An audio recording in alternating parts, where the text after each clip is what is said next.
Bonjour et bienvenue dans Débrief 360. Aujourd'hui, nous allons faire le tour d'un sujet en moins de 360 secondes. Et c'est ce tir de missile sol-air qui a été observé en Ukraine. Apparemment, le tir provient de défense russe et c'est à Alchevsk, dans l'oblast de Louhansk, donc dans l'est de l'Ukraine, que ce tir aurait eu lieu. Alors, qu'est-ce que l'on comprend de cette vidéo? Eh bien, qu'il y a un tir de 4 missiles sol-air, probablement pour intercepter un avion ou alors un missile de croisière.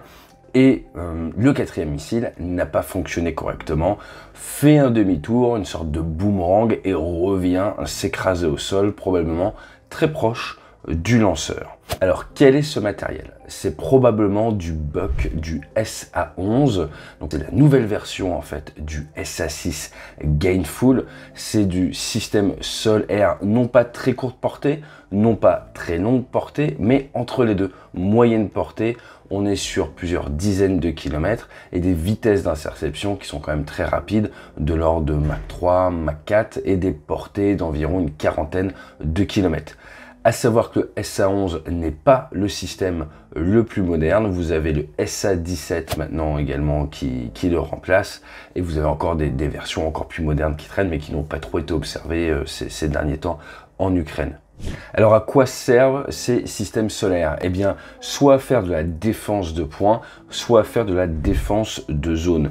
Donc dans le cadre de la défense de points, vous allez mettre ce système juste à côté ou à quelques kilomètres ou quelques centaines de mètres d'une zone très importante que vous voulez protéger. Ça peut être un dépôt de munitions, ça peut être une caserne militaire, ça peut être des radars importants, ça peut être un aéroport par exemple ou des voies ferrées. Dans un cas de défense de zone, vous allez vouloir protéger par exemple le front et là vous avez au sol du système solaire très courte portée, vous avez ces systèmes un peu moyenne portée et un peu plus en arrière vous avez les fameux systèmes S300 pour faire plus de la longue portée. Ça vous permet de parfaitement protéger un front et empêcher la présence d'avions de chasse, de drones ou de passage de missiles de croisière. Maintenant, est-ce que c'est même parfait? Est-ce que ça fonctionne 100% des fois? Bien sûr que non. Les équivalents occidentaux de ce SA-11, eh bien, les plus proches, ça serait le Patriot. Le Patriot, c'est le MIM 104, censé être en service jusqu'en 2040. Et là, eh bien, c'est Raytheon qui fabrique ça depuis les années 80 à peu près. On est sur du Mach 2,8 à Mach 4, des portées fonction de la version entre 60 et 240 km, une charge militaire de 91 kg, là où le SA-11 est plutôt sur une charge militaire de 50 kg, ce qui est largement suffisant pour abattre un avion. Et pour la petite histoire, Patriot, ça veut dire Phased Array Tracking Radar to Intercept on Target.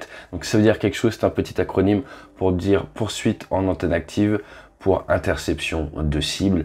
Et le concept est le même que sur le SA-11. Vous avez un radar au sol qui va détecter la cible et qui va en permanence l'illuminer, ce qui va permettre au missile de voir en fait la cible et de se guider dessus. Il ne l'impacte généralement pas directement, il va exploser juste à côté et permettre la destruction de la cible. En France, nous utilisons le Mamba. Le Mamba, ça tire des missiles Aster. Aster pour aérospatial terminal. C'est également le nom d'un archer grec. C'est de la technologie des années 90 et vous retrouvez des Aster 15 ou des Aster 30 qui ont chacun des portées différentes.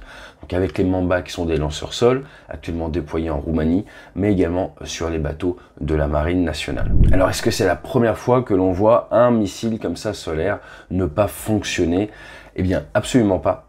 C'est déjà arrivé avec des missiles de conception russe ou soviétique. C'est déjà arrivé avec des missiles américains. Et vous avez même eu des grosses malfonctions. Par exemple, si on regarde le cas des Patriotes, vous avez ces vidéos quasiment devenues virales en Arabie Saoudite où eh bien, vous avez un souci et le missile revient au sol. Vous avez également des cas de soucis d'utilisation.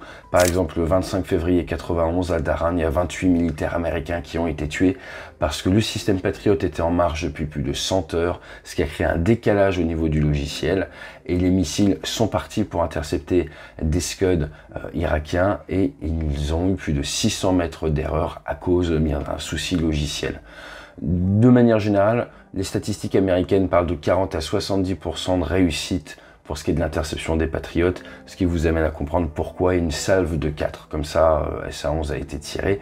C'est probablement contre la même cible pour augmenter les chances de l'atteindre. Mais vous avez également ces systèmes qui ont déjà servi à abattre malheureusement des avions amis. Par exemple, en 2003, un Tornado, mais même un F-18 ont été abattus par un système Patriot, donc il faut faire très attention quand on tire.